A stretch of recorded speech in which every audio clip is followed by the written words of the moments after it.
section here that looks like jellyfish, all clouds, sort of hanging tendrils. Anyway, it's like 4 different skies out there. So I have to compete with that.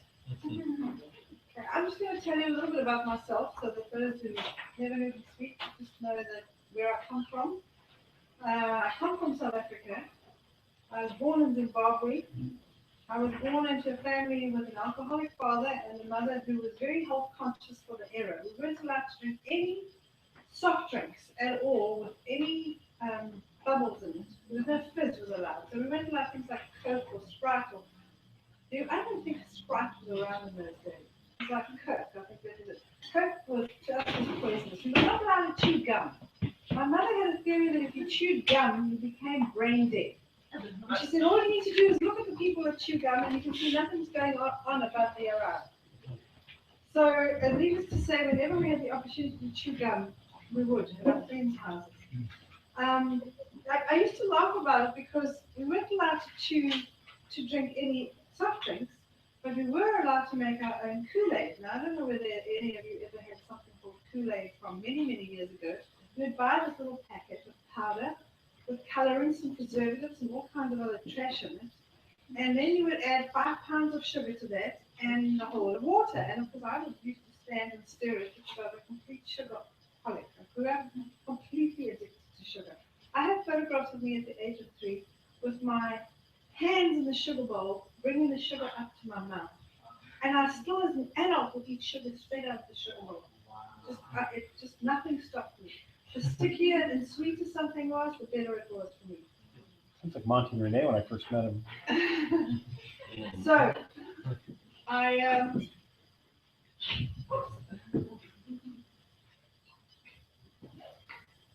had this really bad sugar habit, and I just thought that I loved sugar.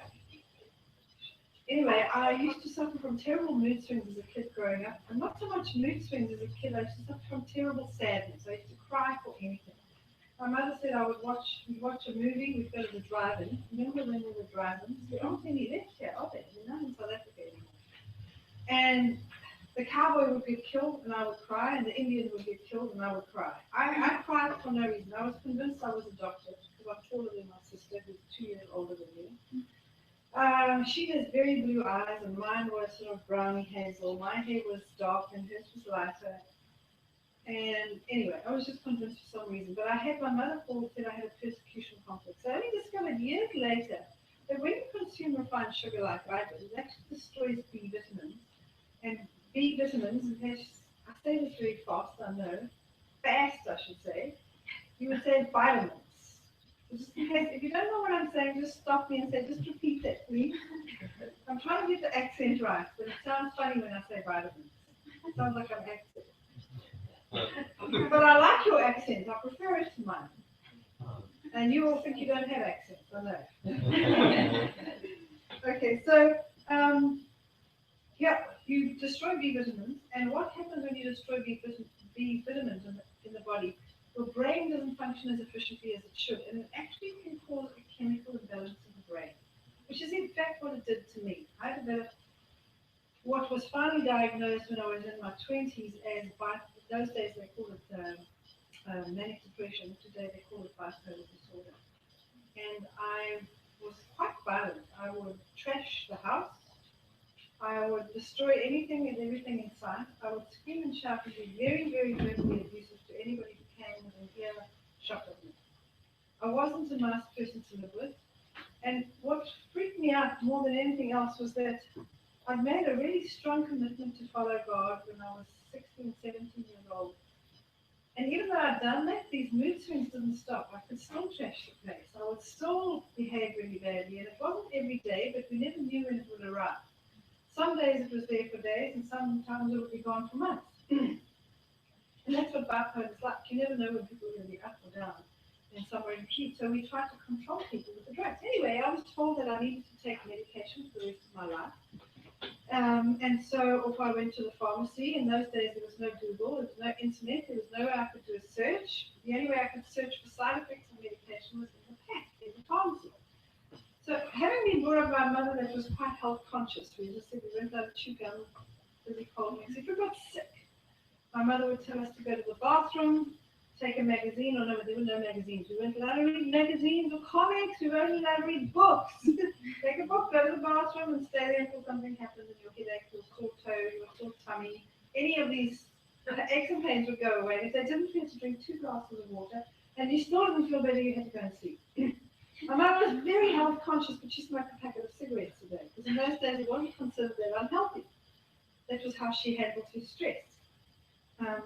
Anyway, so I went off to the pharmacy and filled out the insert, and I said, here's my script, but before I did, I want to see what this does. So I read the side effects, and it was liver damage, heart damage, do a whole long string. When I got to the bottom, it said, and weight gain. Now you've got to understand something. I come from a really fat family. There aren't any slim women over the age of 30 in our family.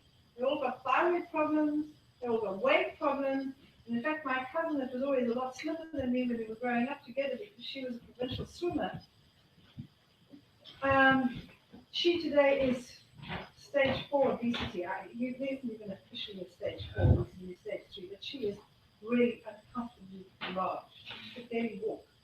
And my sister is extremely overweight.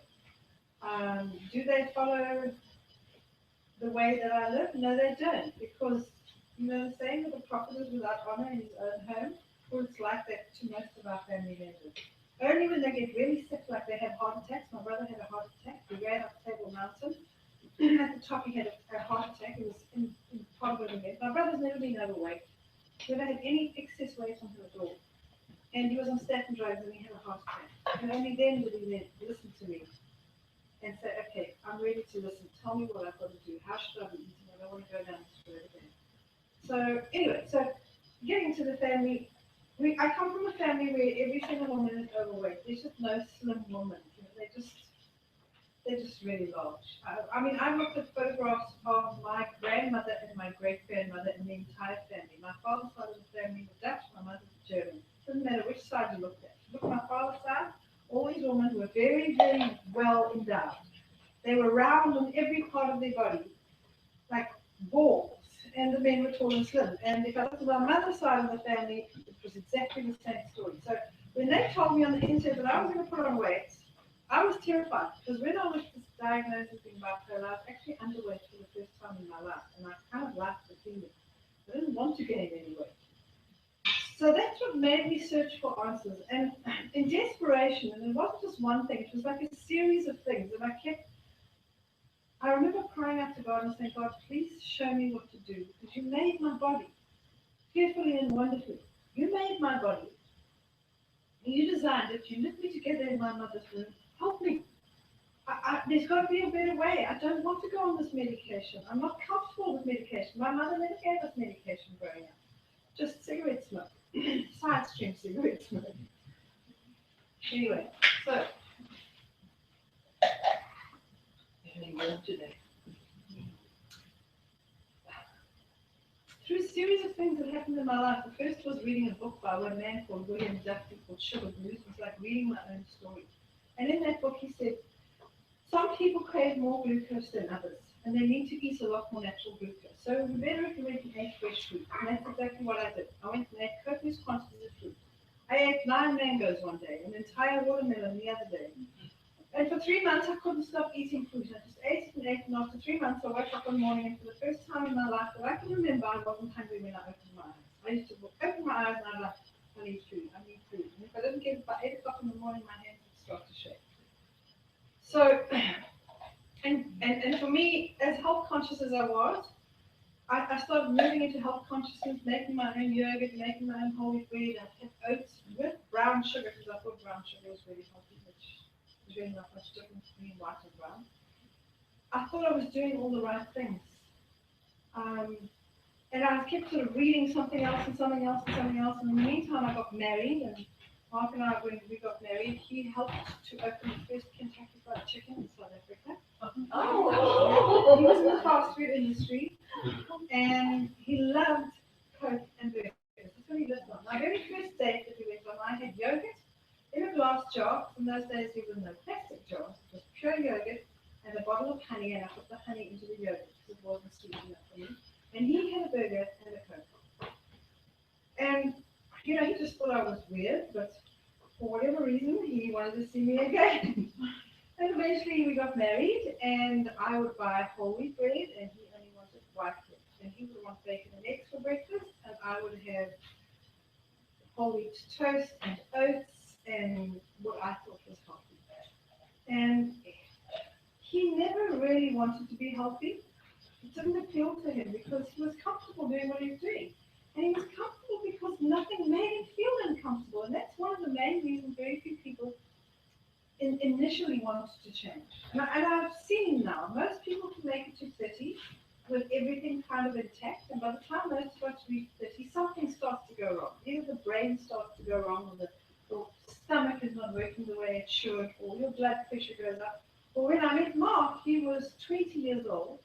And when he'd gone to do his national service with the army, they'd taken his blood pressure and he had to go and have a medical for the insurance.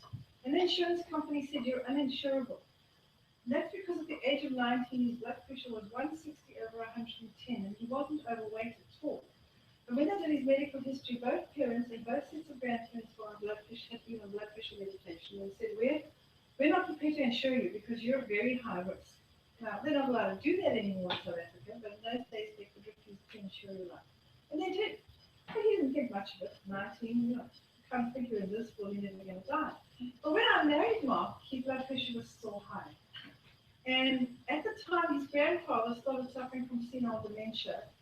He had hardening of the arteries. He didn't know who he was, and this was a very clever man. He could take 4 columns of figures and add them up like this with his fingers faster than Mark could add on a calculator. And he was an accountant, he ran his own business, he did very well. And when Mark saw this very clever man become somebody, he really became nothing. He didn't know who his wife was. He didn't know who Mark was. Mark would go and visit him in the nursing home and he'd say, "Who are you?" And he'd say, "I'm your grandson, Mark." "Oh. Who are you?" That kind of thing. And Mark would sit and cut his fingernails and his toenails. And I would cut his hair because nobody wanted to go to the nursing home and do the stuff. His heart kept beating, but his brain had literally gone. When Mark saw this stuff happening, he came to one day and he said to me, "Okay, I'm ready." And I said, "Ready for what?" He said, "I'm ready to make the changes I need to make to get and stay healthy because I don't want to end up like my grandfather." And he said, "I'll eat grass," which you would say is grass. "I'll eat glass." He said, "I don't care what I have to eat. I'll give up whatever I have to. I'll eat whatever I have to." He said, "I'm just asking a couple of things. Could you please make sure that it looks good, that it tastes good, and it smells good? And could you please not ask me what I want for dinner, ever? Just put the food on the table and make sure there's lots of it." And he seemed like that. You just look good, taste good, and smell good, and don't ask me what I want. Men hate that. Well, I know most men do. Over the years, they've said, "Gosh, I hate it when my wife says, 'What do you want for dinner?' I said, she's asking what do you want for dinner because she actually means, I don't feel like making anything. Please take me out for dinner."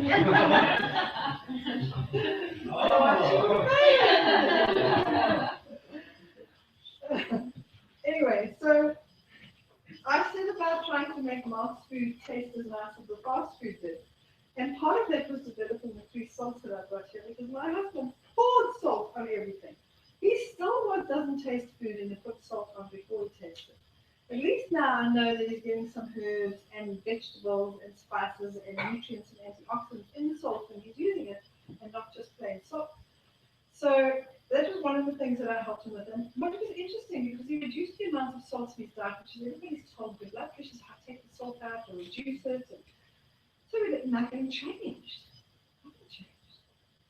It was only when some other things started to change, when we started looking more at the actual science of nutrition, and I started studying seriously, and I've been studying for the last 30 years. I don't think I'll ever get to a point where I know everything. I'm convinced I won't, because people don't even know and fully understand why the brain works the way it works. So I'm just reading Ben Carson's book on healing hands. The story of how he came from nothing, a fatherless black kid growing up in Detroit, to being a head of neurosurgery at Johns Hopkins pediatric neurosurgery. And he actually speaks about the brain, and he says we don't fully understand how it works. We just know that it does certain things, but we're not sure why. So how are we going to know everything there is to know about nutrition? And I've just attended a conference now in Washington with Physicians Committee for Responsible Health, and I'm attending another one in Anaheim for the month with plant-based physicians conference with Dr. Colin Campbell and Paul Christine. And didn't you see Dr. Denial, the movie? The whole other thing, and Dr. William Lee, I really keen to hear him as well. Anyway, Dean Ornish. Yeah, I'm very excited about that because there's always something new to learn. But the interesting thing is that I've been studying nutrition now for over 30 years and got to a point where we've been living a lifestyle that has resulted in us not having a medical bill due to ill health for close to 30 years. And that is something that we're really thrilled about. I get letters from people all over the world. I got one from a guy who said he changed his diet and lifestyle, and he's managed to save 80,000 euros in the couple of years that he had been following, because his medication he didn't need anymore. He stopped smoking because he didn't feel like it anymore. His diet had changed. He was saving a lot of money on the food that he was eating, and it's saved him an enormous amount of money. So really, I'm not here tonight to tell you that I'm right and you're all wrong. I'm here to share our testimony. Mark's blood pressure now, out of interest.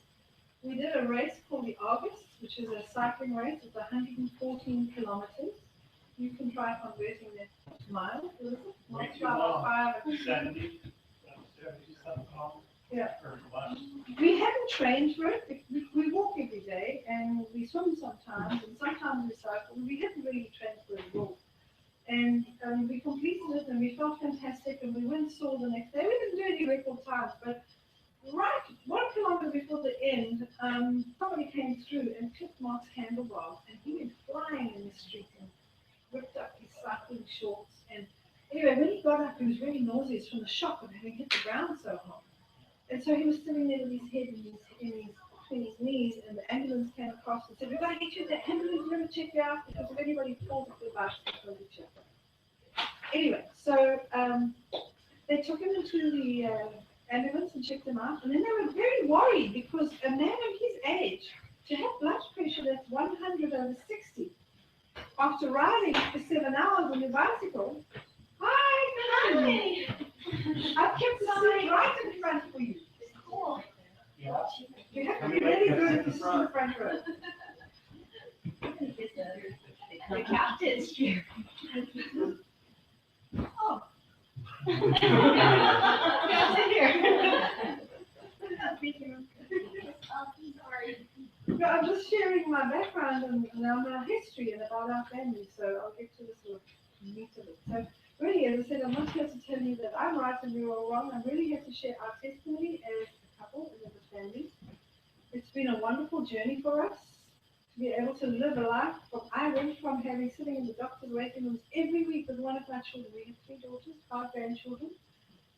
And I remember sitting every week with one of them in the doctor's waiting rooms waiting, because one of them either had the ear infection.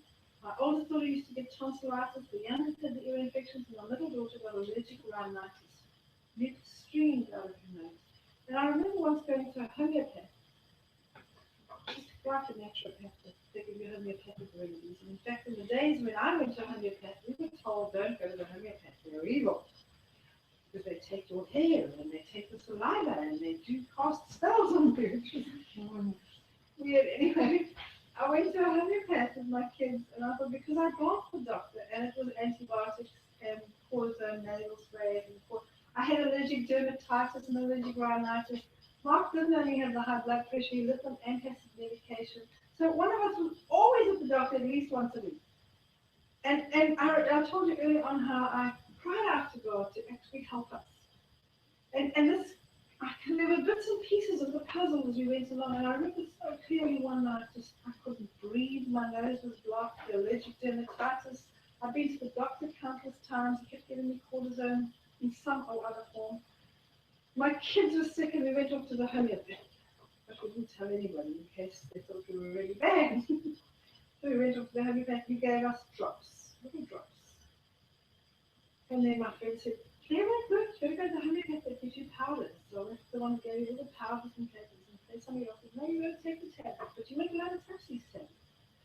take out 5, and if 6 fell out, you had to get 1. Have you ever seen homeopathic tablets? They are so small, you can barely see them. And you're not allowed to touch them because whatever's in there won't work if you touch them. It was like witchcraft. Anyway, I went to the naturopath. She gave me a box of vitamin supplements this big. And I was taking that many supplements anyway. My whole basket on top of my refrigerator was just full of vitamin supplements. We were taking so many vitamin supplements, our urine went bright yellow. I can't even find the color, like luminous yellow. And my husband actually said to me one day, my urine smells like those vitamin tablets at the top of the refrigerator. So I went and did more research. Still, there was still no internet, no Google. I had to read and go to the library and buy books, and I'd go to the medical bookstores, the university medical bookstores, and I'd buy these physiology textbooks. And I remember buying this one book on sports science and reading in there how they'd done studies and found that taking vitamin supplements had no effect whatsoever on physical performance.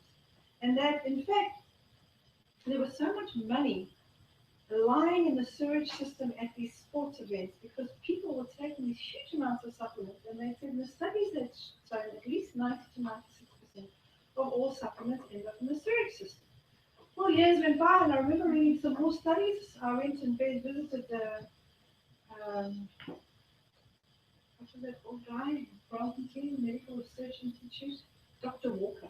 Dr. Walker was an 83-year-old research scientist in Johannesburg. And I remember going to see him in the laboratories that he worked in, and he sat me down and said, would you like some tea? And he opened the refrigerator to get milk out for himself. And in there were all these stool samples. And I was like, no thanks, I want to have any tea. But what he did was he would test people's stool samples to see whether they were digesting their food, and he would go into rural communities and give the rural people a jar and say, please fill it. And he says it was amazing. The rural people could go behind the bush and fill it up, and if you gave it to people living in the cities, it took them a week because they were so uptight and their bowels didn't work. Some of them only worked once every 2 weeks. I met many people like that. And anyway, so it was very interesting, the whole journey of getting to where I got. I went to interview Professor Bernard May at Victoria University. I did so much research to find out how could we live to be healthy. And the way that I found out was really very exciting for me because it worked. It worked for us and it worked for other people. Over the years, I started consulting as a natural health consultant, and people came to see me. And I would give them some guidelines, and they'd go home and they'd say, oh my word, I don't have indigestion anymore. I can sleep properly at night. My flushes are gone. My blood sugar is stable. My blood pressure is stable. My thyroid's working. And what was so amazing was it didn't really matter what people had. The body just corrected itself following the principles, which I'm going to share with you. So, and it was so exciting for me that in 1991, I read a tiny little article at the bottom of the newspaper that said the Grand Prix of nutritional studies has been completed by Professor Colin Campbell, headed by Dr. Colin Campbell from Cornell University in the state of New York, and Dr. Walter Willett, a statistician, and Oxford University in the UK, and the Chinese Academy of Medicine and Health. So there were these 3 academic communities who come together to, as this was a culmination of 30 years. It was 30 years of nutritional studies, many nutritional studies. Some of those studies, for example, were done in the Philippines on children. They found that the poor children were exposed to very high levels of aflatoxin, which is a very powerful carcinogenic substance found in mold. When things go moldy, grains, if they're stored badly, like wheat, if it's stored in a place where there's moisture, they'll go moldy. And those molds, one of those molds that are formed is called aflatoxin, and known to cause liver cancer. Well, it was believed to cause liver cancer. They couldn't find out why the kids that were exposed to high levels of this aflatoxin because of the moldy grains didn't get the same levels of liver cancer that the wealthy children got, who weren't exposed or were exposed to very little aflatoxin. And the only thing they could find is that the kids consuming, and the wealthy children were consuming much higher levels of animal protein than the poor children who weren't getting such high levels of aflatoxin. So then they started doing studies and finding out if they could reproduce those results in rats and mice. Now, I'm not somebody with the most studies on animals, but sometimes they have, it's the only way to go. So what they did is you can't very well take human beings and put them onto high protein diets and then get them forming cancer and then switch it off. So what they used to do was increase the amount of animal protein and cancer would increase. These tumors would increase dramatically. And then they would reduce it to below 5 to 10% of the calorie value, which is less than the size of your palm of your hand on a daily basis that you were eating, but probably less than half the size of the palm of your hand on a daily basis. So they found they could switch cancer basically on and off. And if you read the book, The China Study, it's a brilliant book. It's very well written. He explains how they could switch cancer on and off in these rats and mice. And they noticed that in China, for example, that the Chinese people who follow the rural Chinese diet, they weren't looking at people in Hong Kong, they were looking at rural China. When they looked at those diets, they found that they ate huge amounts of plant food and very little animal products. A lot of people have said, well, it's the Chinese genetic makeup. And they said, in the studies, they checked that out. They said Chinese communities who come and live in the United States of America and are exposed to all the same foods that everybody else is there, have the same rates of cancer, which is 1 out of 2 men and 1 out of 3 women today. That's what today's stats. So when I first started studying seriously, and my first book came out in 1991. So that was 24 years ago. When I was invited, my book was launched and I was invited to speak all over the country and in South Africa. And I was invited to speak by the Cancer Association. Please come and tell them how diet would affect cancer. And I remember doing all my homework on cancer in South Africa, and in those days the statistics were the same as what they do here. That was 1991. 1 out of 6 men and 1 out of 7 women would get cancer in their lifetime. So in 24 years, it's gone from 1 out of 6 to 7 to 1 out of 2 to 3. Cancer is now called a 2 heart disease. 1 out of 2 people will suffer from some form of heart disease in their lifetime. 1 out of 2 to 3. The third major cause of disease, of death in westernized countries is diabetes. And it's the main cause of blindness and amputation. Well, I'm not telling you this to frighten you. I'm telling this to you that there is a way to live that your body can function optimally and repair itself. So what is that way? What did we do? Well, we started doing a couple of things. Initially from a digestive perspective. My husband, I had done studies with Dr. William Howard Hay, and he'd written books from the 1940s. I'd studied some of the things that he'd done. And what he said was that if you stop mixing proteins and starches at the same meal, that's animal proteins and starches like that, if you stop eating potatoes and fish or rice and chicken or meat and pasta at the same meal, the food won't ferment and you won't have any gas forming, you won't have any acetic acid or ammonia or any alcohol. So you'll find the digestive tract very comfortable and indigestion will go. But as a result of no acetic acid forming and irritating the mucous membranes, all your allergies will go. And I had the allergies marked with digestive problems, and he said, well, isn't it just worth trying? It's not going to cost us anything. The number one drug that is sold in westernized countries is painkillers. Number 2 is digestive medication. Our digestive tracts are in a mess. So we started doing this, and just to explain quickly, I bought the chart because I'm always trying to explain to people with my hands. You're not going to remember what my hands did, but the picture you will, okay? So some of you may remember when you studied a bit of basic chemistry at school, that the pH scale measures from 0 to 14, with 7 being neutral. That's neutral, this is acidic, and that is alkaline. Well, what I found out, very briefly, I'm going to spend too much time on it. When I studied Dr. William Howard Hay, he didn't have enough physiology for me. So I went and got Darton's medical physiology. With my background, I studied some chemistry, anatomy, and physiology. And I found, for example, that proteins digest best at a pH of 3. And starches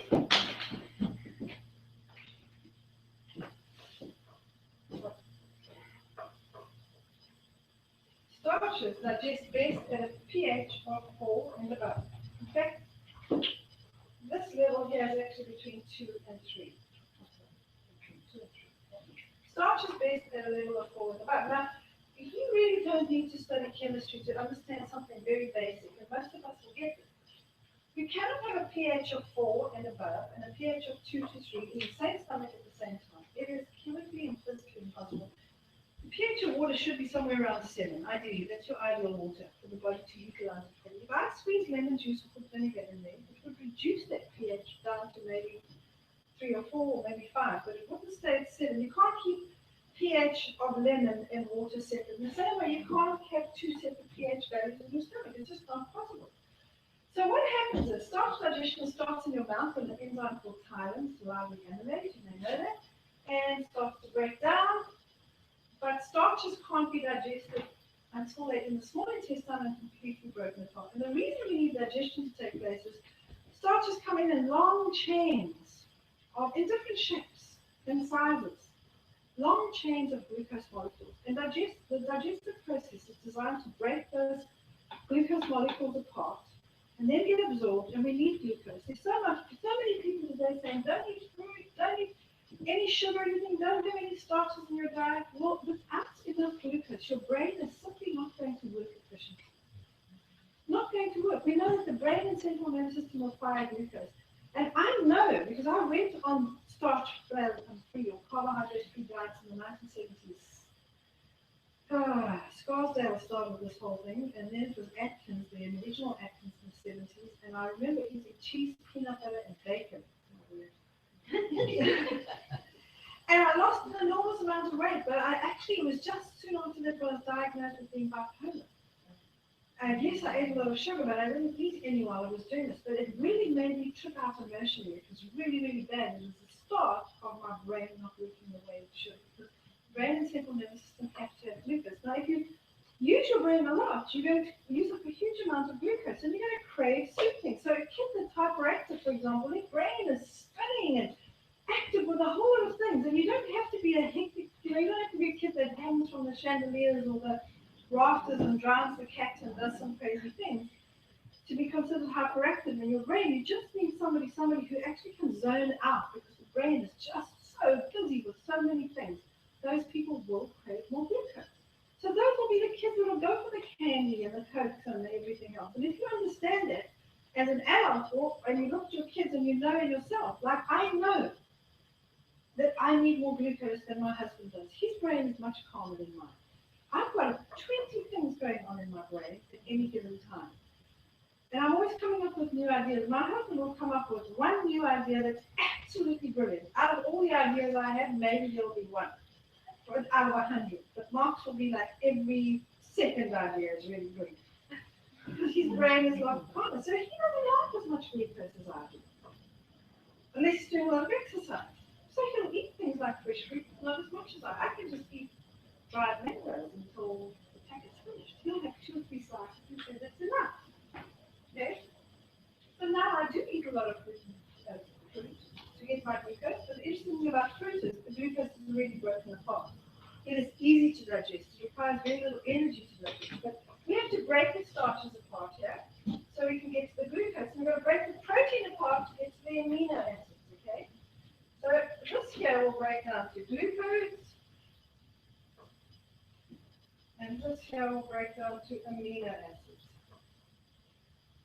Now, the biggest question, because over the years, Mark and I, of not mixing proteins and starch for healthy digestion, started eating less and less and less animal products. And eventually we hardly ate it. And we'd go to a barbecue and eat some meat and we'd all get sore throats. The entire family would get swollen glands and sore throats. And every time that happened, Mark one day said to me, look, it's not just the sore throat. I feel exhausted for 3 days after I've eaten animal protein. Let's just get rid of it. Now, this is a guy who lived on hamburgers and fried chicken and just about nothing else. He told me he didn't really want to eat animal products anymore and he had a bit of dairy. And as the years went by, we found that as we got older, we started to get maybe a bit of inflammation in the knees and started getting old. And we realized that one of the most inflammatory foods you can have in your diet was dairy products, so we removed the dairy products. We kept looking. Whenever something happens, we look for the cause. We don't look to treat the symptom. It doesn't make sense to treat the symptom. We're not dealing with the cause. Find out what's causing the problem, get rid of it, okay? So anyway, the one thing that comes up all the time is people saying, where are you going to get your protein from? Well, we don't need protein, we need amino acids. But if you need to eat protein to make protein, then is pig protein the right protein to make human protein? Cow protein? Chicken protein? Aha! Human protein. We need to eat human protein. Human protein will make human protein. Well, here's the thing. Cannibals who do eat human protein suffer from a disease called KURU, K-U-R-U. But this is known. You can go and check it out. Which is the human form of mad cow disease. When cows eat cows, they get mad cow disease. When humans eat humans, we get mad fetal disease.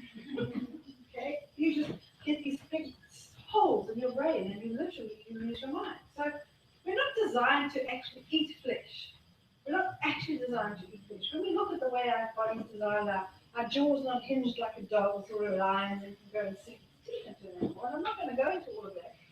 But what we do know is that the studies show that the healthiest, longest living people are not the meat eaters. Okay? I get challenged on this with the paleo diet and the South Africa, they call it banting, and everybody's got their own theory. But I mean, I've been through the stuff in the 70s. The whole high protein thing, I did it. I know what it did to me. I know what it did to the people around me.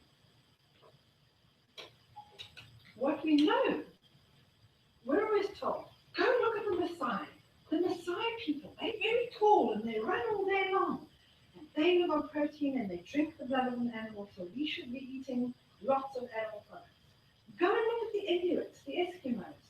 They don't have any cancer. But what they don't tell you is that the Maasai warriors may run very fast when they're in their 20s, but they die before they're 45. Their life expectancy is 42 to 45. The Inuits aren't much better. They are 45, maybe 50 at a push. They die before they can get cancer, most of them. Okay. Who are the longest living people in the world? This is science. You can check it out. I'm going to write it back to you. I've got to come back to it. Who are the longest living people in the world? Yep, Okinawa Japanese. Okay? Who else? The Sardinians in Italy. Community in Greece from the area called Icarus, and a community in Costa Rica, and here in the United States, in Southern California, is a community of people who are the longest living, healthiest people in the United States. They are the Seventh-day Adventist communities in Loma Linda. And all these people are referred to as the blue zones. You may have heard of this.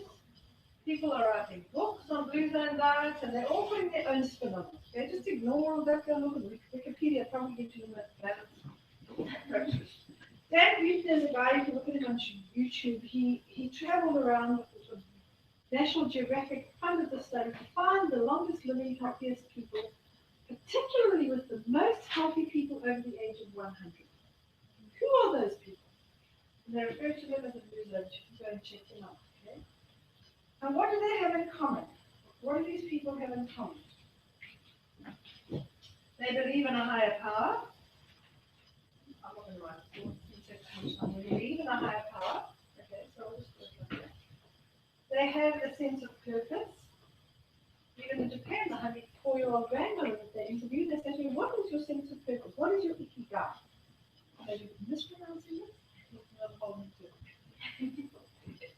And she says, to wake up every morning and to spend the day with my great-great-great-granddaughter. And this little kid of 18 months comes in her whole face lights.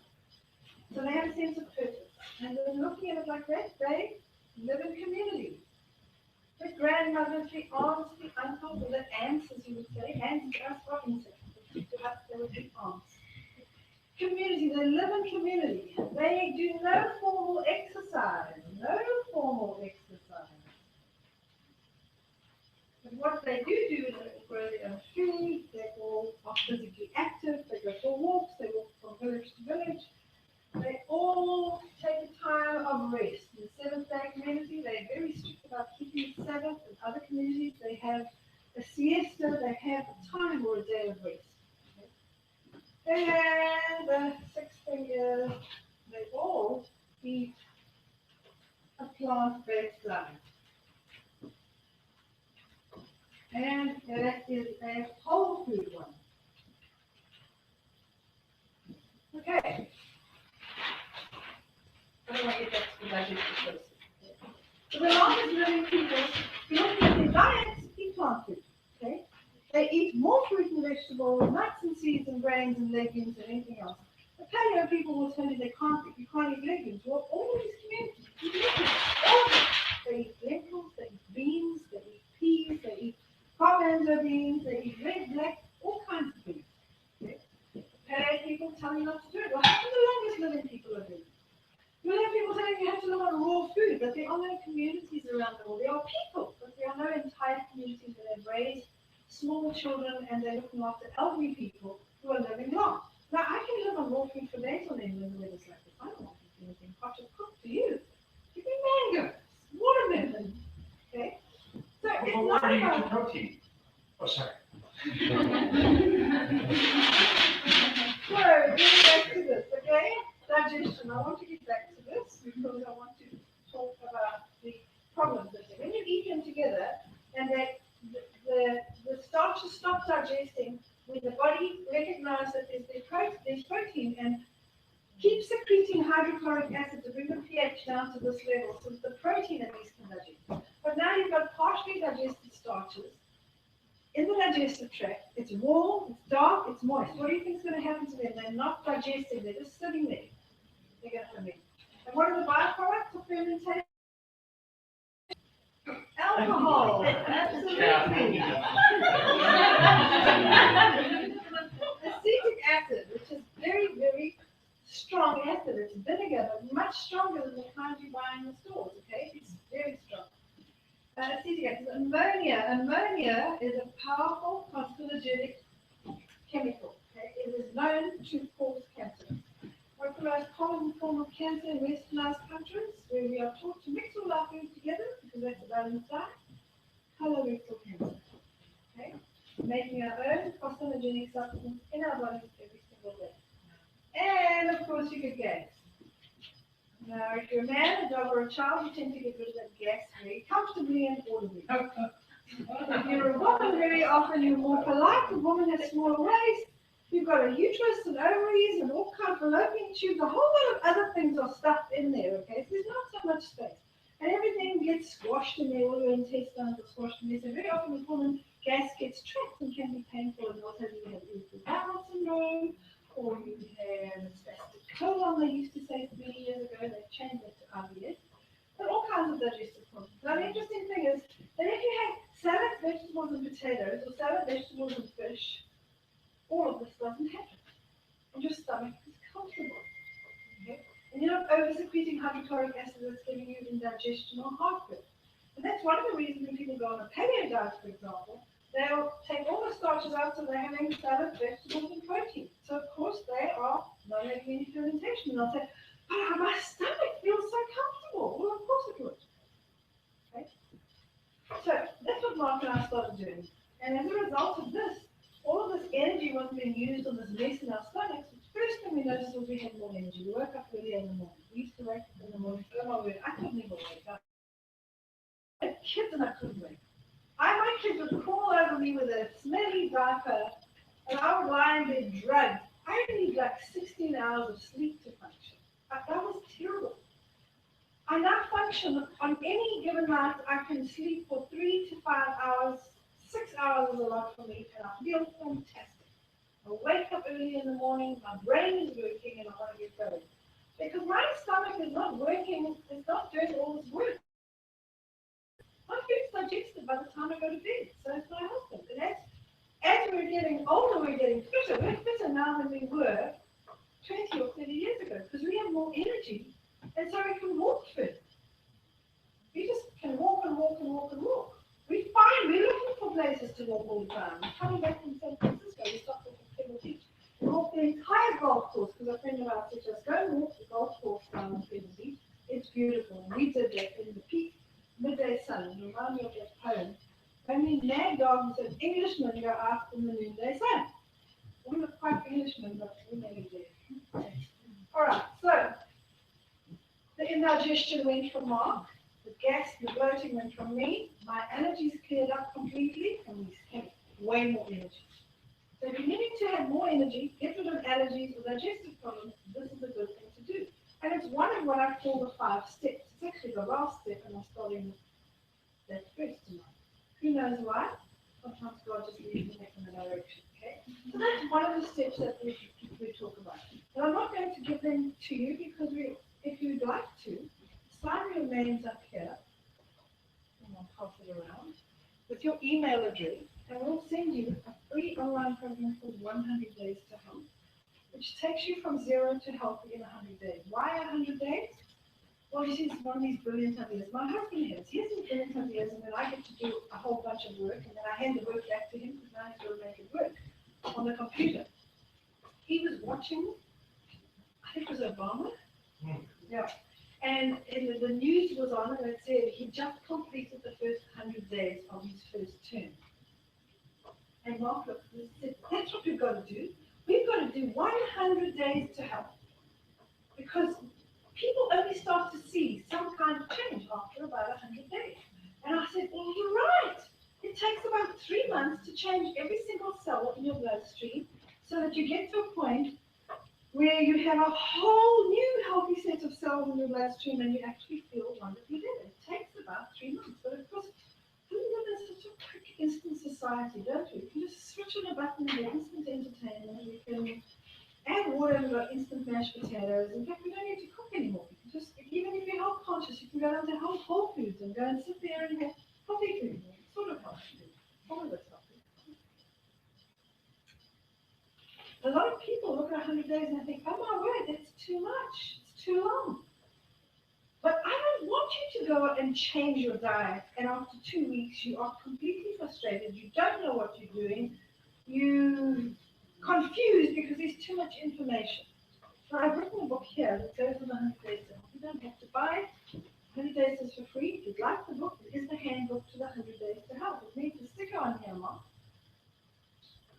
It says 100 Days, handbook to the 100 Days to Health. I just shouted, he knew. Right. So what the book does is every week you'll get some instructions, and the instructions will say, this week, you're going to increase the amount of fruit and vegetables in your diet, because we know that the healthiest diet is letting people eat more fruit and vegetables. How do you do that? You start all your cooked meals with some raw vegetables or fruit. So I don't like vegetables first thing in the morning, but I could have a fruit smoothie with some almonds in it and a bit of apple juice, and I make that in the mornings, and if you're still hungry, you can go and eat your oats or your toast or whatever else you still like. But eat something raw, some raw fruit or vegetables before you eat any cooked food. Who of you could eat something raw before you eat something cooked for breakfast? Hands up. Did I tell you to give up your coffee? No. I didn't tell you to do that, and I'm not going to tell you to do that on 100 days. There is a week where I say take out caffeine for a week and see what it does. And reintroduce it if you want to. So what I'm doing in the 100 days is we're actually teaching you about how your body works. So the first week is eat raw food, and I actually say to you, if you're going to eat a burger, eat some carrots on the way. If you're going to have a donut, eat some raisins or a banana before you eat the raisins, because you're clearly craving sweet things, but you need sweet foods that don't make your blood sugar shoot up and then plummet down. And when that happens, your blood sugar shoots up and plummets down. You've got a lot of energy down here you have none. And if you're like me, right here you trash the place, and down here you want to kill yourself. It's called bipolar disorder. You're either up here or you're down, but in between you're really not a nice person to look at. There are moments of brilliance, and in between it's hell. Ask my husband, for 10 years he had to live with me like that. While he stayed with me, I can only say it's absolutely the grace of God. He says the good times made up for the bad. I don't remember many of the good times. But, yeah, so in the first week, you're adding some raw fruit or vegetables before your breakfast, lunch, and dinner. Or any time. And then what we do is every day we send you an inspirational quote. We send you a very quick recipe. I am not a chef, but I like food. And I like to eat healthy food. And I firmly believe that we should keep it really simple. So I keep the recipes very simple. There will be maybe 2 or 3 ingredients, maybe 4. It's a push if it's fast. If I can't make something in 15 minutes, I don't know.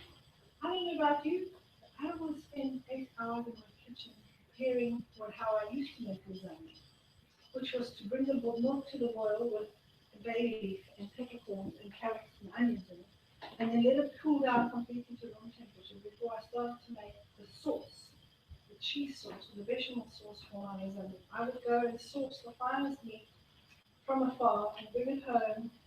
Make sure it had exactly the right fat content and add wine. And this whole process, you have to cook tomatoes for hours to get them to reduce and reduce and reduce to make your own tomato curry. I made the best minced beef lasagna in the world. Everybody knew about that.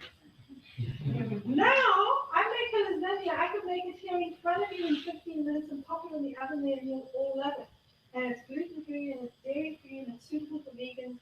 And the meat eaters love it because they think the vegetables in there are actually beef. I had minced beef made out of vegetables, and there's no soy in there and no red beef. Okay?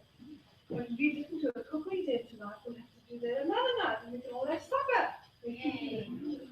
All right, so the 100 days will get you doing this very slowly. This sounds like, oh, I can't do that. But right at the end, you're going to do this as the last step. I've showed you the most complicated stuff to eat. Salad, vegetables, and protein, salad, vegetables. So that's the most complicated. What are the others? Start all your cooked meals with raw fruit and vegetables. If you're craving something sweet between meals, go and eat some raisins or some dates or some bananas before you eat the chocolate. Because if you just eat the chocolate, you're going to eat the whole slab. But if you eat some raisins before, you'll eat the piece and think, I really don't feel like this anymore. If I told you to give up chocolates and coffee and just about everything else that you may be eating, you walk out here and say that one's crazy. And I don't tell you to give up anything. But what happens is your body gives up things. And it happens. People write to me, they say, I thought you were crazy telling me not to give up things. The only thing I tell you you're not allowed to have is artificial sweeteners made with or that contain aspartame. And that's because it completely messes up the endocrine system. And your endocrine system controls blood sugar, it controls thyroid function, it controls heart function, liver function, skin function, body weight, appetite, sleep, muscle tone, skin, hair, nails, I mean anything, immune function, anything you can think of, the endocrine system is involved in. And artificial sweeteners really mess that system up. It can take some people up to 8 years of going very slowly to sort it out. After 100 days, you will see a distinct improvement without doing anything dramatic. There really is nothing dramatic. Week 2, I tell you to exercise at the same time every day for 5 minutes. And I tell you to do it only for 5 minutes because you've got to get the habit of exercise. Now, many of you have that habit, but we want to make sure that it's regular and comfortable. Don't go out and join the gym and go to the gym for 2 hours and then collapse because you can't walk for 2 weeks. You can do, I'm all motivated, I'm going to get fit, and you go and run on the treadmill for an hour, and you swim and you're half drowning, and you stagger out of there, and the next day you can't get out of bed. That's not how you get fit and healthy. It's slowly, a little bit at a time. The changes should be so simple that your family doesn't even notice. But when you look back to see how far you've come, it's huge. You can say, gosh, I never used to eat any fruit. And then I heard this woman say we need to eat fruit, and I read in the book how it's not going to upset your blood sugar. Last week, I did a cookery demonstration at Alice Narayan's house up in Macro Center. And this woman there, type 1 diabetic, and she said, I can't eat that smoothie that you just made. I'm diabetic. And I said, but you can eat this smoothie. She said, no, there's fruit in there, and you put apple juice in there. And I said, I'll guarantee you if you have this. And I explained to you there's water-soluble fiber in it. There's natural fats in the nuts that are in it. There's natural protein in it. It'll stabilize your blood sugar. And I said, I've worked with type 1 diabetics, and I know because we've taken their blood straight away. She said, I'm on for the challenge. She took her blood, it was 7.2, 7.5. Had the smoothie. 15 minutes later, it was down to 7.2. We had carried on talking. She came up to me at the end of it, and she had tears in her eyes. She said, look here, I've just taken my blood again. It's 5.4. I've been avoiding fruit my whole life. You're telling me I can eat fruit? I said, well, you've seen the result. Unfortunately, what people do is they'll say all sugar is bad. It doesn't matter whether it came in fruit or it doesn't matter whether it came in fruit or in candy. Sugar is sugar and it's bad and you shouldn't touch it. And that's nonsense. God in infinite wisdom would not give us something as delicious as mangoes and pineapples and mulberries and strawberries and all these delicious things out there and then tell us not to eat them. make any sense. And then go and use artificial sweetness that really makes it. You see, the artificial sweetener doesn't affect your blood sugar now. It takes about 3 days to mix it up. But I've seen over the years, because fresh fruit contains water-soluble fiber and is loaded with nutrients, it's actually very stable in the blood sugar. Okay? So we work through these steps, and at the end of it, we'll find that we're eating a very much a plant-based diet. Do you have to be a vegan? You don't have to be a vegan.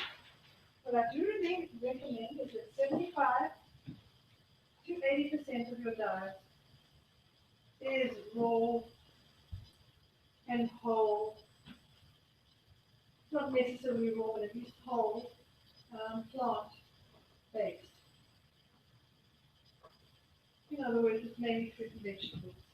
By the end of the 100 days, you're starting to eat raw fruit and vegetables before every meal. You're snacking on raw fruit and vegetables, nuts and seeds, dried fruit with no preservative in it, and you're already there. And the reason that I get you to this point is we find that calcium stays in your bones in your diet. You have more energy, you sleep better. Because you're loading the body with antioxidants, your chances of getting cancer reduce dramatically. Dramatic decrease. We've seen people recover from cancer following these principles. We've seen people's thyroid glands recover. We've seen heart disease clear up. We've seen menopausal symptoms go. What happens is your body's just getting to its place where it's in complete homeostasis. Everything's balanced and working so the body can repair itself and your body starts to function. And Dr. Colin Campbell in his book Whole, which was a follow-on to the China study, he said it's the only way of eating that studies have shown the body repairs itself from any kind of disease. They've never seen this before. And he starts to quote studies where they've never ever seen any particular way of eating result in the body just spontaneously healing itself. If you want your body to heal itself the way God intended it to heal itself, then you get to this place, okay? So, I'm not going to keep talking because some of you may have questions. Everything you have to do is in the 100 Days to Health. On the 100 Days to Health, this book goes with it. You're encouraged to read a chapter a week, but a specific chapter. And we jump around. You may read chapter 4 in week 1 and chapter 8 in week 2. We jump around all over the place so it relates specifically. You may be tempted to do what some people do, is read it in 2 days, and it's an easy read. I write like I read, like I speak, and all the people say they feel they know me because that's how I write. But I'd like to encourage you to read that specific chapter and take it slowly and think about what you're doing and read your daily emails that come in and take the recipes and try them out. I use these seasonings and I brought them with because it's how I cook. I got tired of taking a bit of dill and a bit of oregano and a bit of marjoram and a bit of this and a bit of that, and sage and thyme. So I mixed it all together in the herb salt. Our salt is hand-harvested salt from the west coast of Africa. It's probably the closest you could get to organic salt. There's no such thing as real organic salt, but that's it, straight out of the sea, hand-harvested. And why hand-harvested? Because trucks could ride over these salt cans. I've seen them do it. Big trucks with diesel spewing it all over the salt, and then they take that and they provide salt. I don't use Himalayan salt. I think it's the biggest con this side of the equator, on both sides of the equator. It happens to contain very little tiny amount more magnesium than you get in normal salt, and that's it. If you look at the analysis of it, that is it. It's a huge con. And the profit margins are huge, and now everybody's calling their salt Himalayan salt, and they're adding stuff to make it pink. You don't even know if it came from the Himalayas. If all that salt came from the Himalayas wouldn't exist anymore. Honestly, it's all over the world, Himalayan salt. Everywhere you look, they've got lamps made out of pink lamps. Have you seen these salt lamps that glow in the dark made out of Himalayan salt? I mean, really? Seriously? Honestly? You know, I say it in my book. Health should be simple, easy, and affordable. It should be so simple that an uneducated, poor person can understand it. Not only can they understand it, but they can afford it. People in Africa can afford to eat it. Poor people can eat like this. They can eat legumes. They do it. These roads that you see here, they are poor communities. Other than going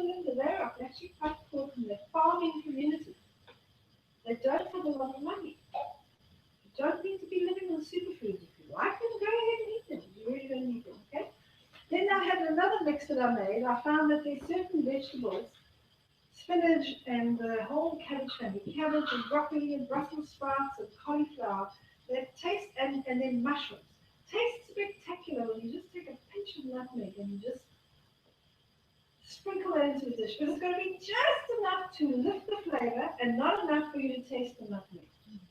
Well, sometimes I got it right and sometimes I got it wrong. And sometimes I could taste the nutmeg and it was overpowering and it was like, yeah, the spinach is awful. Another time they say, where do you have the spinach? It's so delicious. So I took the exact mixture that I found was right and I mixed it together with the hand harvested salt and I ended up with the seasoning salt. So this I use on those vegetables, the cabbage family, spinach and mushrooms. Great on anything that needs to be boiled or grilled or barbecued. Delicious on meat, chicken and fish if you want it as well. Okay. Then the other salt that I did was garlic and herb salt. Now, I used to love cooking with garlic, but garlic's never really loved me much. I found that it upset my stomach quite a bit, and I'd retain a lot of water. We know that the mustard oil in garlic is really, really high and can affect your thyroid. So some people can end up with this fuzzy head after eating garlic, swollen eyes, puffy hands, puffy feet, because garlic can make you retain a lot of water. It contains these natural antibiotics that can upset the digestive tract. Doesn't do it to everybody, but to some people it does. It could upset your thyroid, your metabolism slows down, and you gain weight. And I always wondered why Italian women, when they were young, were so gorgeous and slim, but when they get older, somehow they don't look so gorgeous and slim. And I figured that maybe, just maybe it's all the garlic that's in some of the food, but no, it's not necessarily the case. Okay? So I found a way of using garlic to get the flavor without overwhelming me and upsetting my stomach, and I found that dried garlic did that. Dried or cooked garlic. So I use a dried garlic in here, dried dehydrated powder, with some herbs and spices that give you the lifts the flavor with what it does in this combination is it gives you lifts your flavor beautifully, but you're never overwhelmed with the garlic taste, which can be very overwhelming with something. And those are what I use in the recipes. You don't have to use them. You can use your own seasoning. I just try to make it easy for you. It's convenient. It's all pre-mixed. You don't have to keep taking the bottles off in the middle.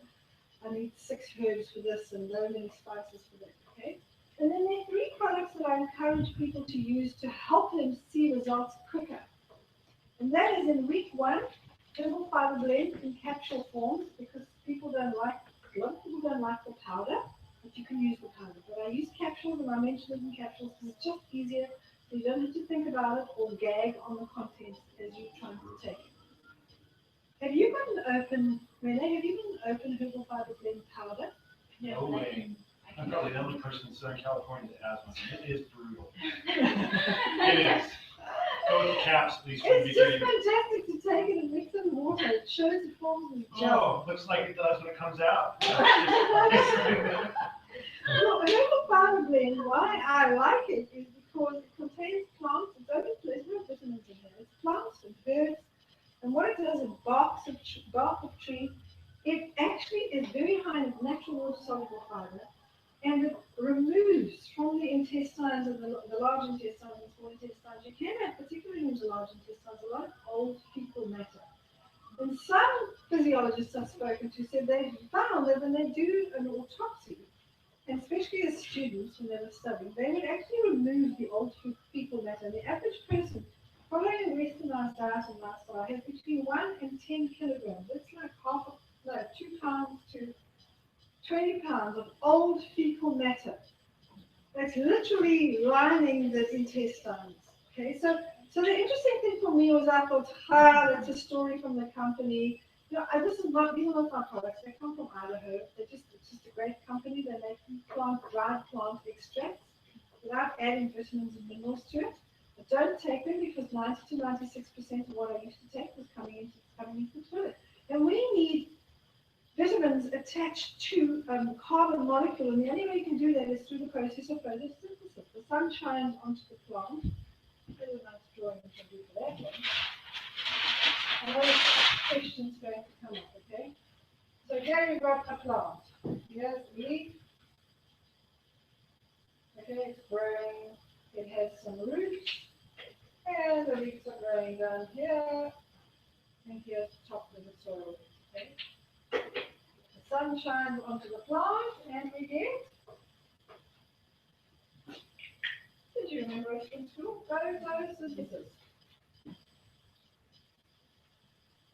And really what that means is that the nutrients here are attached to a carbon molecule. This is very simplified. It's not this simple. But attached to a carbon molecule, and that's how they're formed in the plant. You eat the plant, and you can use 80 to 100% of the nutrients in plants you can use. But you go and take that out of there, or you go and make it and manufacture it in a laboratory, or what do you say, a laboratory? Okay? In supplements, you're just getting the molecule. So let's say this is calcium, for example, or magnesium, but let's say it's calcium. In that form, without the carbon molecule, you're lucky if you can use 4 to 10% in supplements. Now, why would I want to take my hard-earned money, pee it into the toilet? So that's what's going to happen. The safest vitamin that you can take is vitamin C. And the side effects of vitamin C are gout, arthritis, stomach ulcers, kidney Side effects stones. of vitamin C? Yep. You said, oh, Kidney stones. artificial vitamin C. And I'll add to that osteoporosis. Okay, those are the side effects. But why? Why does it do that? How much can we take when we take vitamin C? How many milligrams does the average person take? 500? Yeah, 500. 1,000? I know people who take 2,000. It's like, if it's good for you, take even more. How much do we actually need? We need 60 to 150 milligrams. That's your recommended daily allowance. Or recommended amount that you need is usually double what you actually require in case you don't absorb it. So we need 30 to 75 milligrams. We're taking 500 or 1,000 or 2,000 with mega doses. It's in that form, we can't use it. So it's got to go somewhere. Kidneys are overworked, can cause kidney stones. Stomach ulcers, arthritis, gout, osteoporosis, and that is vitamin C, which is the safest supplement. I've seen a 22-year-old girl on a perfect diet, exercising, she's a gym instructor, eats a perfect diet, whole foods, plant-based, osteoporosis. Couldn't understand it. I looked at her diet, it doesn't make sense. I said, "Are you really taking vitamin C tablets?" Oh, she said, "I've taken them since I was a tiny child. My mother's been giving them to me when I was old enough to swallow the capsule. I've been taking it." She had osteoporosis at 22. She had to stop taking vitamin C. So the reason I don't advocate supplements, I advocate juicing. Now you can stand and grow your own barley grass juice in the morning. Oh, hold on, let's get on to that. Amy, this is in week 2. Week 1 is my herbal powder there, cleaning out the digestive tract. When you finish it, you don't have to take it anymore, okay? Because you've cleaned out the digestive tract. Not a bad thing to do once or twice a year to get rid of parasites, or you take it with you and go on holiday in case you get diarrhea in the middle of Spain and you're on your honeymoon and now you're sitting in the bathroom.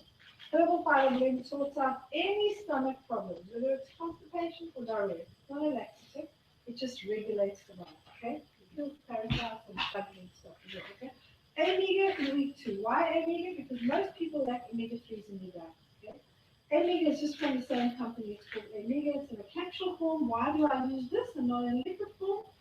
Because flax oil is your most reliable source of omega-3s. Omega-3s help the entire hormonal system. Remember, hormonal system controls thyroid function, digestion, heart function, skin function, liver function, kidney function, lung function, muscle tone, sleep, weight. Some people, because they're not getting enough omega-3s, can be overweight. So we take omega-3s in a perfect balance with a bit of olive oil, sesame, and sunflower so that we don't overdose on the omega-3s. So we start with this in week 2, and we found that a lot of problems get sorted out just by making sure you get omega-3s from the plant. Why don't I advocate fish oil? Do you want to know that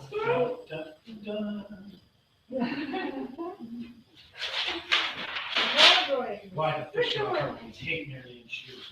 Well, I've been in a public debate with fish oil companies in South Africa.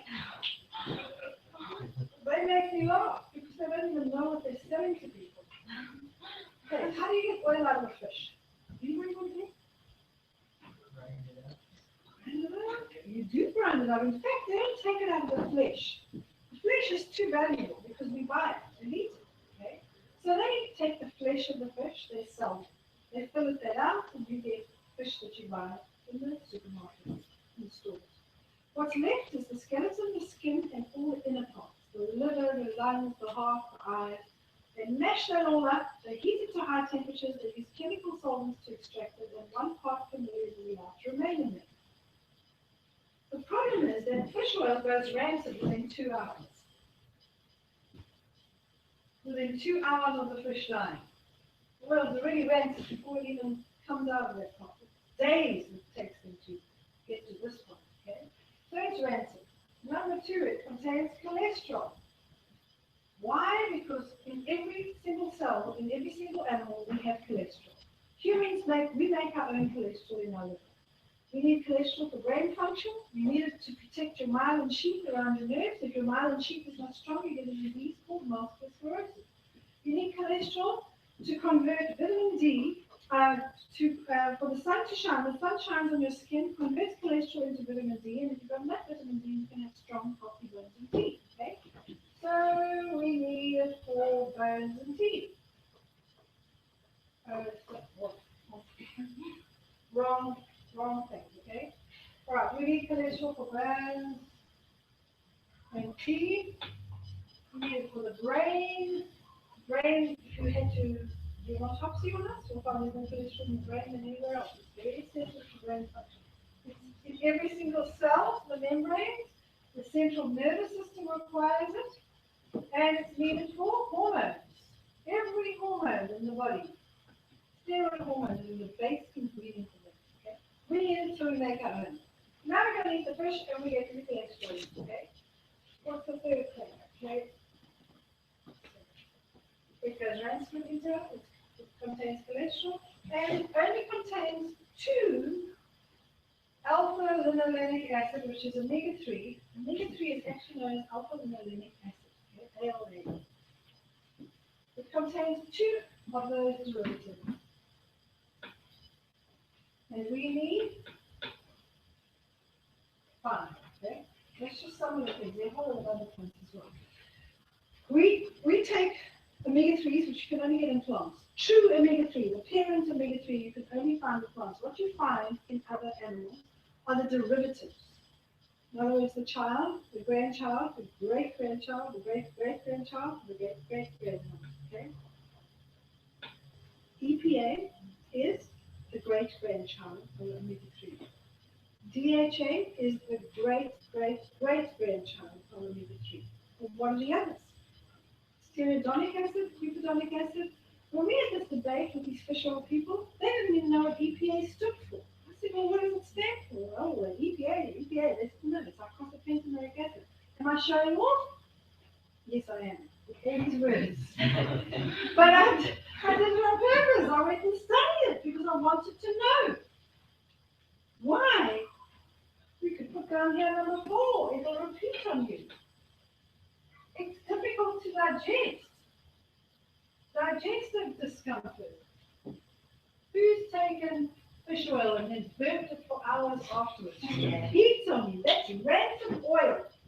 Because your body cannot digest rancid oil. If it was able to digest it, it would not. It's the same as going eating fried food somewhere and that you don't know how clean those kitchens are when you just repeat on your oil for hours. You can wake up the next morning and still you took a good quality flax oil, it's not going to do that. How do you know it's good quality? It's been nitrogen flushed. You pump out all the oxygen. Now they will nitrogen flush it in bottles, but the minute you open it, the oxygen rushes in and starts to deteriorate. Flax oil is good, not a very stable oil. But in these capsules, they've nitrogen flushed the capsule and sealed it. There's no way oxygen can get in there. I see results with that better than I see from my own blend. I have my own blend in South Africa. It's a liquid in a bottle, and I've got it in a dark bottle and a cool place. It doesn't work as well as that one. Because that is more intact than the oil I use. The minute you open your bottle, oxygen gets in there, okay? So that's to help your entire endocrine system, which helps control everything that goes on in the body. And the body life here in the capsule form, that's because some people are scared of green things and don't like the taste of green stuff, so it's in capsules. If you like the taste of green stuff, take the powder and put it in water. Why green stuff? Because if you feel the need for extra nutrition, and a lot of people do need it, because we are under a lot of stress, we do have a lot of pollution. You stand there and look out at the city and see this haze over there. We have the same climate in Cape Town, but we have something called the Cape Doctor, which is the southeaster, and it blows all of that away, but it blows just about everything else away with it too. It's very windy in Cape Town. Far more windy than it was in San Francisco. They were saying, oh, it's so windy there. And I said, no, this is a mild windy day in Cape Town. Well, we're exposed to pollution, stress, and all kinds of things. If you feel the need to take something, I've always recommended juicing. Red juice, yellow juice, and green juice. So then I went to study and say, which is the juice with the most nutrients out of the red things? Beet juices. Carrot juice is the yellow. Those are the antioxidant groups we're looking for. And out of the greens is the barley grass juice. Now let me say that slowly in American. Barley grass juice. What they've done is they've grown it to a certain height, 15 centimeters, which is 6 inches. They extract it, they take it out, and they dry it, and they stabilize it with brown rice dextrin, put a bit of kelp in it, because a lot of people don't get enough iodine, stabilize it, and it doesn't oxidize. And then they put it into a powder form, which you can drink, which all you're doing is reconstituting it by adding water. But they put it in capsules for some people that don't like the taste of green stuff. But when you finish your capsule, I recommend that you go onto the powder if you want to. So you can start with the powder. But I've worked out the 100 days in capsules. You need one capsule, and I explained to you that don't want to detoxify too powerfully. This will detoxify. It's a very powerful booster to the immune system. Now, I want to tell you that it took me a long time to actually admit that this product was good. For 8 years, I had people coming to me and saying, take this green powder, take it, the best thing that's ever done. I've got all this energy. I don't have cancer anymore. My skin and my hair and my nails are growing. And so, please, man, I could mow my lawn outside and dry that grass, and I could get that. Because they could never bring me any science. I said, bring me some science. And they bring me a brochure from the company. I said, this is a very nice brochure. But that's not science. I want independent research that shows me why that is so wonderful. And I kept hearing these stories and kept hearing people with green powder. I gave it to my daughter, I remember the one time I said to Enrique, she's the dairy one, you taste this because you'll eat anything.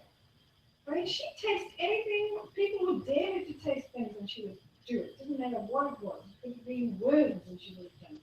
I said, you taste this, and she would say, it was disgusting, it's green. Then, we like spinach and broccoli, but that was just too green. Anyway, after 8 years, I actually went on public radio and I said, listen, greens are good, but you can get your greens everywhere, and you could mow your lawn outside. I said it on public national radio in South Africa. I had to eat my words. Because somebody came to me with research from the University of Southern California. It's the first time that they gave me research showing that the sprouted leaves of barley grass contain a very powerful antioxidant called superoxide dismutase that is known to help the immune system function more efficiently. But one of the things that it did contain is a precursor to vitamin E. It's called a vitamin E succinate. And that has a very profound effect on the pituitary gland. And the pituitary gland is the managing director or the CEO or the senior vice president, or what do you call everybody else? Vice presidents, but they actually run the company. Why are they vice and not president? I suppose if you're the vice president, you always blame somebody else. The president, he's not here, or he doesn't exist. But I'm the guy in charge of the actual president. Whatever. The pituitary gland controls the entire hormonal system. And so I was seeing results from people who would take it for hot flushes, for example, and the hot flushes when they're going through their menopause or premenstrual problems or asthma. Asthma is a problem that is connected to lung function, and the endocrine system controls lung function. Eczema would clear up because the skin functions controlled by the endocrine system. And this vitamin E succinate is having an effect on the pituitary gland. It was great research. Then I said, okay, we'll try it. After 8 years, I finally tried it out, gave it to the dog. The dog had a degenerative back condition. His entire litter of puppies had been put down. And he was 3 years old, and he's a lad. He was a lad. And we went to the vet and they said, well, you know, you've got to spend like $300 or $400 a month on this medication, but there's no guarantee that he'll be pain free. And it'll be for the rest of his life, and you know, done this, that, and the next thing. And I think my husband came home and he said, doesn't make any sense to spend that kind of money and put this dog through surgery, and then he's just in pain all the time. So we thought, well, let's try this because they told us it would help with arthritis and congenital inflammation. So some of the studies showed that it was anti-inflammatory. So I said, oh, let's give it to the dog. So we gave him the powder and water, and he lapped it up and he loved it. I mean, dogs eat grass. We go outside, they eat grass. Well, I'm just giving you the grass and the juice form. Well, that dog went on to live until he was 14. He never took medication, he never took painkillers, and he never had a back problem again in his entire life. But to be 14 years old is buried on our property in Portland. And his name was Dusty, and we all loved him, and he was half human, half dog. Labradors are like that. Retrievers are like that. Anyway, so then I gave them to Anna, who worked for us. We gave to all our staff. Anna particularly had really, really bad acne. I mean, it was just, her skin looked awful, and she was working with food, and I never wanted her to go into the front part of our store so nobody would see her because her skin didn't look great. She was a very fastidiously clean woman. Anyway, when I put her on the body, and she broke out of these sores all over her arm, but within 3 weeks, her skin was completely clear. Just like liver was just getting rid of muck out of her body and everything. I thought that's interesting. But the most interesting thing for me was my youngest daughter Mary was 13, and she'd never been to a doctor in her life. And she had been saying to me, she wants to go to the doctor. And I said, why? She said, because all my friends go to the doctor. I don't even know what a doctor looks like. I said, did you not sit there? And she said, oh, I just want to see what they do. I gave her the bottle. She didn't want to take it. She said, you told me we don't need any supplements. I don't want supplements. I ate it properly. I don't need this. And I said, man, it's an experiment. Please just humor me. And we've got 25 people on this stuff. She broke off in a rash all over her arms and her stomach. And she was in her grade 8 writing exam. And I thought, just now this is infectious. I don't know what's going on. Because the doctor, I said, look, I didn't tell her we were taking anything. He took the blood tests, and when they came back, the rash had already cleared up in the arm. He said, look, it's not anything infectious. I don't really know what it is, but what it does show is that one of the white blood cells in her body is very high. And that shows that her immune system is responding to something. And I had actual blood tests showing that my daughter, who really didn't want to take it, she was convinced it wasn't going to do anything for her, it actually did something. So we started taking. I got a head cold from here to here, and we were eating the perfect diet. My husband was nauseous for 5 days, but we took a large dose. Now, I don't want you to go through that, and that's why I reduced it. But what we have seen is my husband's lesions, skin lesions on his back that he had from being too much sun when he grew up near the coast in South Africa. All of those cleared up. I found my mid-afternoon slump was gone.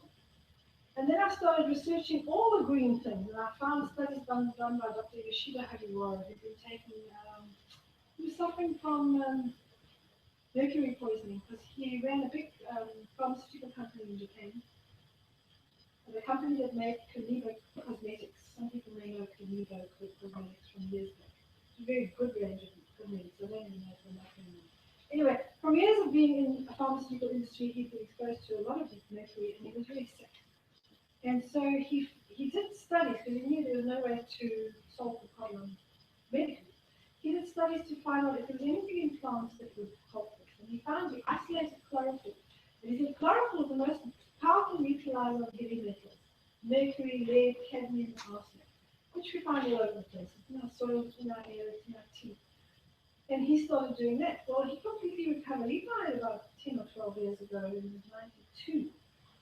And he was the first guy who grew barley grass. He called it barley green. And this company, one of the owners is Japanese American. He started marketing this product because of Dr. Hagiwara and found a way to dry it at room temperature without changing it. So that's why these people, everybody got onto it and saw results. Over the years, there have been several. I mean, there are probably hundreds of green powders out there. And every time one comes out, I look at the nutritional profile. And most of them have got spirulina. Spirulina contains cyanotoxins and hepatotoxins. I did this research myself. The company doesn't talk about this stuff. This is me. I don't believe anything anybody says about the product. I mean, I'm going to tell you my products are great. You should buy my salt. But immediately go and check me out. And I'm the attitude. I wanted to check out what is in there and why it's working. So anyway, I did this study and I found that the most nutritious of all the green leafy vegetables were exactly what Dr. Hariwara found. It's barley grass juice. Wheatgrass juice is about 50% as nutritious as barley grass juice. Well, spirulina is really cheap stuff because it's just algae that grows in stagnant water. And every amount of spirulina that's been tested in the studies that I found at one of the universities here, I think which one it was, it contains fly larvae, bird feathers, insect body parts, fly droppings. I mean, it's a long list of things that are in there. I'm like, why would anybody? Nobody in their right mind would eat algae. It grows in stagnant water, which means the water doesn't flow, and it's got to kind of, it's mud, it's full of mud. Why would you take something that has stuff toxic to your cells and your liver? So I don't touch anything that's spirulina in. And then why do I want to put broccoli sprouts and spinach and kale in there when barley grass is more nutritious than those things? Because they're cheaper. So you find things with 35 or 50 ingredients in it, and you think, oh, it's got everything in it. But I don't see the results that I've seen with this. Okay? That's the reason I use that. So I'm just explaining this. You don't have to take it. But if you want to take it, I recommend that you find out from Monty and Renee or Sean, find out from them. They'll tell you how to order from this company directly so you can get the wholesale price. I don't like paying full price for anything. I come from Dutch stock. If you know anything about Dutch people, they want to pay as little as possible and as much as necessary. I walked to every single car hire place because I couldn't get it sorted out online in Washington, Dallas Airport, to make sure I was getting the best car hire price. My husband said, it's just right here. I said, no, I'm going to get a quote from every single one of these companies because it makes no sense online. There's not enough information and there was something wrong with it. Somehow I didn't want to process my car from South Africa. I walked to every single car hire place. By the time I got to the end, we found the best deal and I was really happy.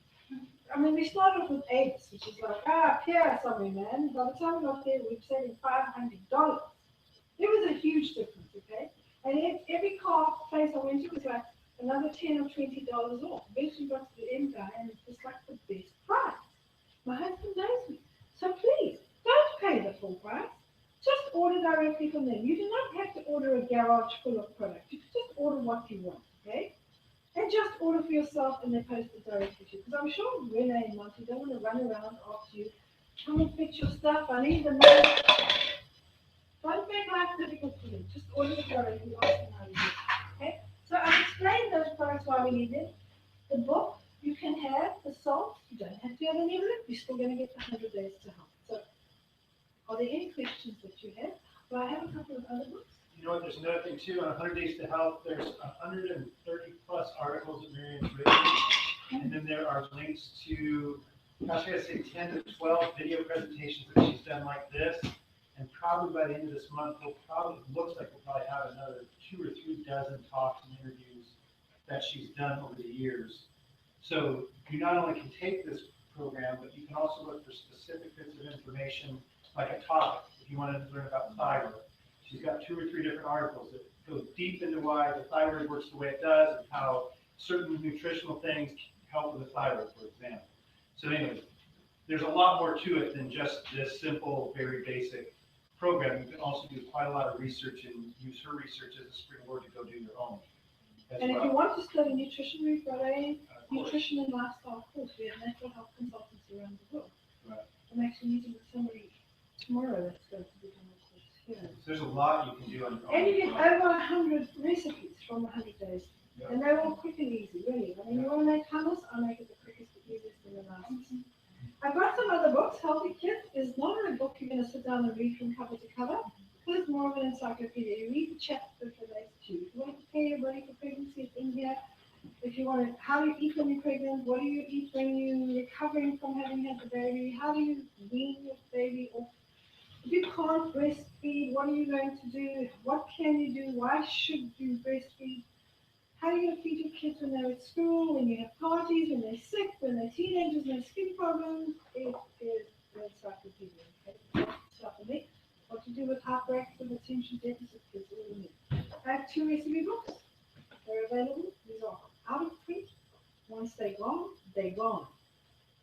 They're very easy recipes, but the format in which they were published is so out of date that they can't. I have to actually rewrite them.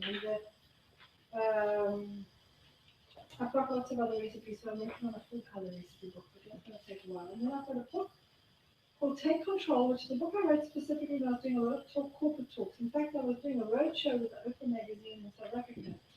It culminated in 6 of us going to Chicago, to the Oprah show and having lunch with Oprah.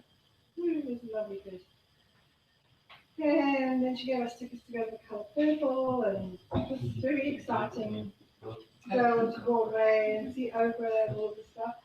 But the road show that we did, I was speaking specifically about taking control of your health and taking control of your life, your lifestyle, and how it affects stress. Because I was talking about health and stress, and really this book was a great book for the corporate environment. And the men love it, and anybody who's stressed, it's not only just corporate environment, it deals with things like people who suffer from anxiety and stress, they can't sleep, so it's about taking control of your sleep, taking control of your health, taking control of your exercise, taking control, because we can't control the world we're in. The only thing we can control is how we treat our bodies. Are we going to look after this body that we've been given? Or are we going to just let it go and then it's going to pack up and you say, why is God doing this to me? I'm sick and I'm dying. Well, God didn't do it to you. You probably did it to yourself. I mean, honestly, we do. When we get sick, I know with me, whatever happened to my body, I did to myself. When I said, God, help me, He helped me, and I got well. And I see that every single time. So the one thing we can control is how we eat. Do we exercise? Do we choose to have a relationship with our Creator? Those things help us. So it's a great book, and it starts off telling the story about how Mark and I lost everything we ever owned, going into business with somebody who had no integrity. But it was our fault. We didn't check him out. The signs were there. We were so busy being wild and dined by this man that, we just weren't looking at the right places. So we take full responsibility for what happened. It was a great wake-up call for us, but it was a great wake-up call in so many other areas of our life. We can control our finances. We can. We can be out of debt. We can. And it's a great book if you want to read it. Also, I think in many of those things. Any questions? Please. I've heard for like water that putting like good natural like lemon oil balances the pH, but are you saying that like putting lemon in water actually brings the pH level to a less balanced place? A pH of water should be 7. That's the ideal pH of water. And not all bottled waters are there. And I suggest you read the labels. The range, there's a whole chapter in here called on water specifically. And I go into this in a lot of detail. The human body is designed to drink water that is round about 6.8 to 7.2. That's how we handle it and utilize it and process it most efficiently. If the pH is too low and it's too acidic, your body will take calcium out of your bones and it will neutralize it and bring it back to 7. If it is too alkaline, and everybody's selling alkaline water, which we're not supposed to be consuming. If there are too many alkaline minerals, calcium, magnesium, potassium, and sodium in the water, your body actually tries to get rid of those. They're actually inorganic. They're much like the minerals that you'll find in supplements. You often end up with the body depositing those minerals somewhere in the body. You can contribute to things like kidney stones, for example, or bone spurs on the heels of your foot, or sometimes on your wrist. It's a common, bone spurs are common in some people. So for those reasons alone, I recommend that we drink water that is pH of 7. That's how water, when it's ideal in taste. If you taste water and you think it's sweet, it tastes sweet and it doesn't dry my mouth out and it's wonderful. Whenever we find water like that, you'll always find you read the pH in the back. Most of the waters, they're supposed to put the pH. You'll find that pH will be somewhere around 6.8 to 7.2, and I've tested it time and time again. The most popular waters are usually that at that pH. So some waters, people, you do reverse osmosis and they put the minerals back into that and they get it back to that balance. It's not my favorite way. In a natural environment, how would you drink water? Come out of the ground, out of the mouth. That's the best way. So to me, spring water is my first option. But then we put it into plastic bottles and we transport it all over the place. And so ideally, you can either filter your water, you can do reverse osmosis. I don't recommend distilling water. If you do reverse osmosis, I would recommend putting your back in to bring that pH balance to where it should. Otherwise, you could lose calcium from your bones and minerals from your bones. Start with taking it from the blood. You've got a buffer system. Take it out of the blood, and then the body takes it out of the bones. It does that to keep you alive. So it's taking it from your bones and your teeth simply to keep you alive, not to try and give you osteoporosis. So osteoporosis is not as serious as death.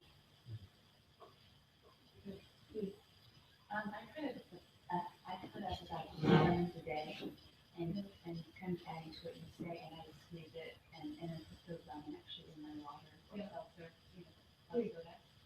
Is that too much lemon? No, it's not. Your body will tell you it's too much. If you're taking in too much lemon, and that's the difference between taking in lemons and taking a vitamin C supplement. Your tongue will become very sensitive. You'll find that tomatoes will affect you and pineapples won't feel comfortable. You'll find that your stomach starts to feel uncomfortable. But lemons are actually alkaline in your bloodstream.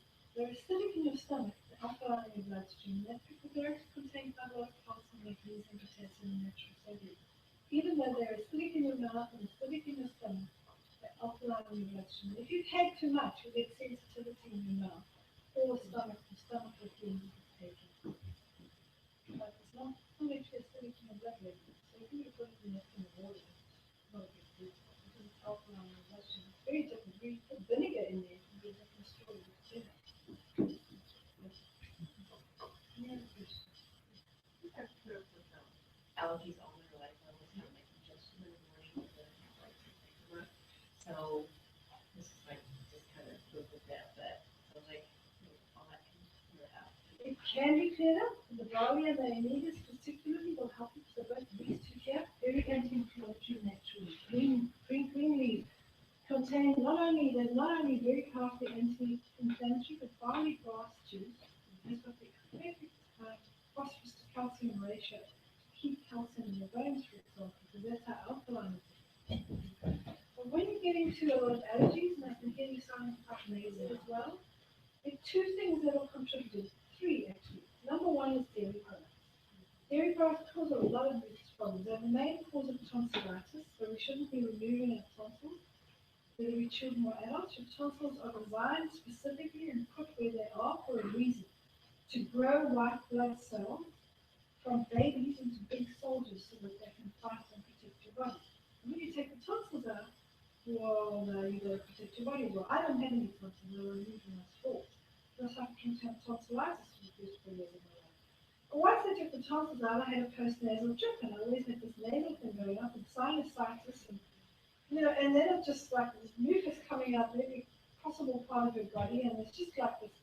It's just you're never feeling comfortable. But we also find dairy products, which is milk, cheese, and yogurt, don't only cause mucus, they cause inflammation. So if you have Crohn's or sore knees or ankles or legs, any inflammatory problem in the body, it's best to remove dairy products. Now the big question is, where am I going to get my calcium? And I've covered that in a great chapter in here called Got Milk Gets Sick. Remember that marketing campaign? Got Milk? They used to have all these famous people with a moustache. Interesting thing about milk is it doesn't actually stay there. They have to actually well, Dr. Colin Campbell actually says in years to come, he believes that the dairy industry is going to be sued like the cigarette industry, and even worse, because the dairy industry is led us to believe that you can't be healthy without calcium. Countries that have the most brittle bone disease or osteoporosis, the most dental disease, they are the countries that consume the most calcium. Cow's milk protected us, we would not have osteoporosis. Cow's milk is too high in phosphorus and too low in calcium. It contains a lot of calcium, but it contains way more phosphorus. And when that balances out like that, it actually, phosphorus is a very acid mineral in the body. It actually robs the body of calcium to neutralize it so you don't go into acidosis and die. So cow's milk actually removes calcium, and all the studies they've done, there's a net loss of calcium once you drink milk, eat cheese, or yogurt. You lose it in your urine. Comes out of the body. We don't need it for any reason. We're designed to be fed by our mother until we were 1 to 2 years old. After that, we're designed to be weaned from milk. Full milk. Can't be breastfed by the mother? Well, then goat's milk is probably a better option than any of the other ones. And I don't like cow's milk because the protein is a protein in P62 that damages the pancreas and is the number one contributor to type 1 diabetes. In fact, considered to be the cause of type 1 diabetes. So we find that even when people are type 1 and on medication and we take the dairy products out, they go from maximum injecting 5 times a day to minimum dose, minimum 3 times a day. Every time we take the dairy out, we've seen this. What do you think about like soy or almond milk? You can have soy or almond milk. Dr. Matala from the Red Cross Children's Hospital says that 40% of people that are dairy intolerant and get all these mucus problems get the same symptoms from soy. The soy is not ideal because a lot of people can have, they're more of an intolerance than an allergy as such. Okay? So almond milk would be better, cashew milk would be better. We've got to ask ourselves, why are we having milk? Why are we so obsessed with milk? And it's our culture. Have cereal, we want milk. So you may find another way to eat it. You don't need milk. I don't drink any milk at all. Almond milk I like, but I don't need it milk. But my diet has evolved to a point where I don't drink tea or coffee. I don't really enjoy them. And I never gave it up. I never gave up eating animal products. I didn't enjoy them anymore. I never gave up eating sugar. There's not a date I can tell you on this day I've stopped eating all sugar. There is no such thing. I ate less and less and less, and eventually I don't like the way it makes me feel. I mean, if I feel hungover and tired and flat and exhausted and not great eating something, why am I going to continue doing it? Once you taste this kind of health, where you've got this kind of energy and you're feeling, you wake up and you're just wide awake and you never get headaches and your stomach works properly every day. When you get to this point, you don't want to do something that messes it up. Like being in love and then going and sabotaging your marriage, getting divorced just because everybody else is doing it. And that's what we do. We just eat rubbish because everybody else is doing it. But, it's just the one body we've been given. We don't have another one. I don't want to have other organs put into my body. And I said to him, I'd like to donate my organs, but I want the person that I donated to sign a contract and say that they promise to look after my organs. I don't want them going into somebody's body who just lives on coke and coffee and sugar and beer and anything else. They're going to say, no, they live to a healthy lifestyle. You've got to do the 100 days before I get my organs. Okay, any other questions? Please. So, this diet, lifestyle, you don't eat fish? You can eat fish. I don't eat it anymore because I don't like the taste. It's just me. But there are thousands of people who've done this program, and when you've done the 100 days, it includes animal products, but not more than that size once a day, maximum. And that's because all studies show that cancer, Dr. Colin Campbell puts it so wisely in his book, China Study. He says, you can load the gun with cancer with additives, preservatives, pollution, stress, aflatoxins, carcinogens. You can load that gun. But what pulls the trigger of cancer and starts it multiplying really fast is when the animal protein intake, our animal protein intake is more than 5 to 10% of our daily calorie value. That is anything more than the size of the palm of the hand. That could be an egg or a piece of chicken or a piece of fish. And if you do eat animal products, I recommend you only eat organic produced products. Not anything. So if you're going to eat eggs, make sure it's organic. Grass-fed is not enough for me. It's got to be organic. It's got to know there's no antibiotics. They use Dr. Walter Bite. He's a great guy in South Africa. He was at the University of the Western Cape. He wrote fantastic book on nutrition. He was in, very similar to Dr. Colin Campbell, he was in the animal, he was studying how to, and in his work was, how to feed animals optimally so they grew as fast as possible so the farmer could get his return on his investment as quickly as possible. And he said in all the work that they've done and in all the farms they've done, there are about 11 different hormones that are given to cows to make them grow really fast. The be fully grown in 3 months instead of 18 months, farmers will be happy to see these money back.